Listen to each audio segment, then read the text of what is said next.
यिर्मयाह बाब 22। खुदाम यूँ फरमाता है कि शाह यहूदा के घर को जा और वहाँ ये कलाम सुना और कह, ऐ शाह यहूदा जो दाऊद के तख्त पर बैठा है, खुदाम का कलाम सुन। तू और तेरे मुलाजिम और तेरे लोग जो इन दरवाज़ों से दाखिल होते हैं, खुदाम यूँ फरमाता है कि अदालत और सदाकत के काम करो और मज़लूम को जालिम के हाथ से छुड़ाओ और किसी से बदसलूकी ना करो और मुसाफिर व यतीम और बेवा पर जुल्म ना करो। इस जगह बेगुनाह का खून ना बहाओ, क्योंकि अगर तुम इस पर अमल करोगे तो दाऊद के जानशीन बादशाह रथों पर और घोड़ों पर सवार होकर इस घर के फाटकों से दाखिल होंगे, बादशाह और उसके मुलाजिम और उसके लोग। पर अगर तुम इन बातों को ना सुनोगे तो खुदा फरमाता है, मुझे अपनी ज़ात की कसम, ये घर वीरान हो जाएगा। क्योंकि शाह यहूदा के घराने की बाबत खुदाम यूँ फरमाता है कि अगरचा तू मेरे लिए जल्लाद और लुबनान की चोटी, तो भी मैं यकीनन तुझे उजाड़ दूंगा और गैर आबाद शहर बनाऊंगा, और मैं तेरे खिलाफ गारतगरों को मुकर्रर करूंगा, हर एक को उसके हथियारों समेत, और वो तेरे नफीस देवदारों को काटेंगे और उनको आग में डालेंगे। और बहुत सी कौमें इस शहर की तरफ से गुजरेंगी और उनमें से एक दूसरे से कहेगा कि खुदाम ने इस बड़े शहर से ऐसा क्यों किया है। तब वो जवाब देंगे, इसलिए कि उन्होंने खुदाम अपने खुदा के अहद को तर्क किया और गैर माबूदों की इबादत और प्रस्तिश की। मुर्दा पर ना रो ना नोहा करो, मगर उस पर जो चला जाता है जार जार नाला करो, क्योंकि वो फिर ना आएगा ना अपने वतन को देखेगा।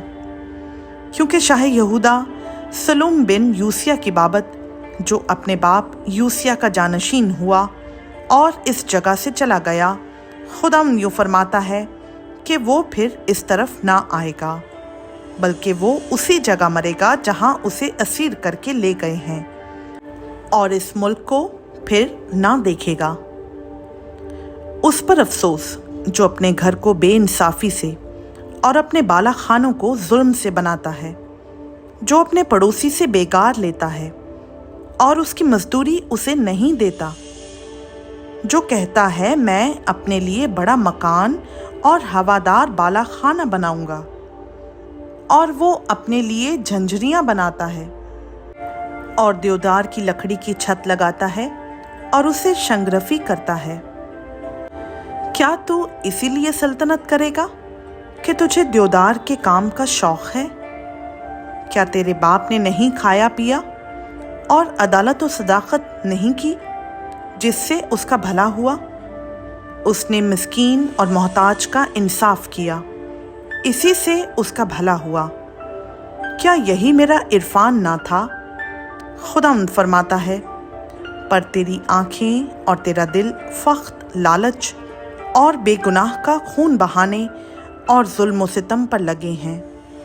इसीलिए खुदावंद यहोयाकीम शाह यहूदा बिन यूसिया की बाबत यूँ फरमाता है कि उस पर हाय मेरे भाई या हाय बहन कहकर मातम नहीं करेंगे, उसके लिए हाय आका या हाय मालिक कहकर नोहा नहीं करेंगे। उसका दफन गधे का सा होगा, उसको घसीट कर यरूशलेम के फाटकों के बाहर फेंक देंगे। तू लुबनान पर चढ़ जा और चिल्ला और बसन में अपनी आवाज़ बुलंद कर और अबारीम पर से नाला कर, क्योंकि तेरे सब चाहने वाले मारे गए। मैंने तेरी इकबाल मंदी के आयाम में तुझसे कलाम किया, पर तूने कहा मैं ना सुनूंगी। तेरी जवानी से तेरी यही चाल है कि तू मेरी आवाज़ को नहीं सुनती। एक आंधी तेरे चरवाहों को उड़ा ले जाएगी और तेरे आशिक असीरी में जाएंगे। तब तू अपनी सारी शरारत के लिए शर्मसार और पशेमान होगी। ए लुबनान की बसने वाली, जो अपना आशियाना देवदारों पर बनाती है, तू कैसी आजिज़ होगी जब तू ज़च्चा की मानंद दर्द ज़े में मुब्तला होगी।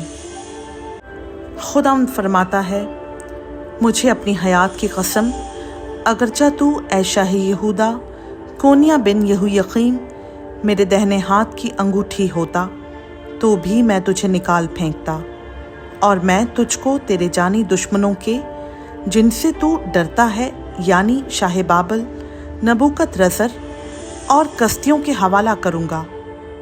हाँ, मैं तुझे और तेरी माँ को जिससे तू पैदा हुआ गैर मुल्क में जो तुम्हारी ज़ात बूम नहीं है हाँक दूंगा, और तुम वहीं मरोगे। जिस मुल्क में वो वापस आना चाहते हैं हरगिज़ लौट कर ना आएंगे। क्या ये शख्स कूनिया, नाचीस, टूटा बर्तन है, या ऐसा बर्तन जिसे कोई नहीं पूछता?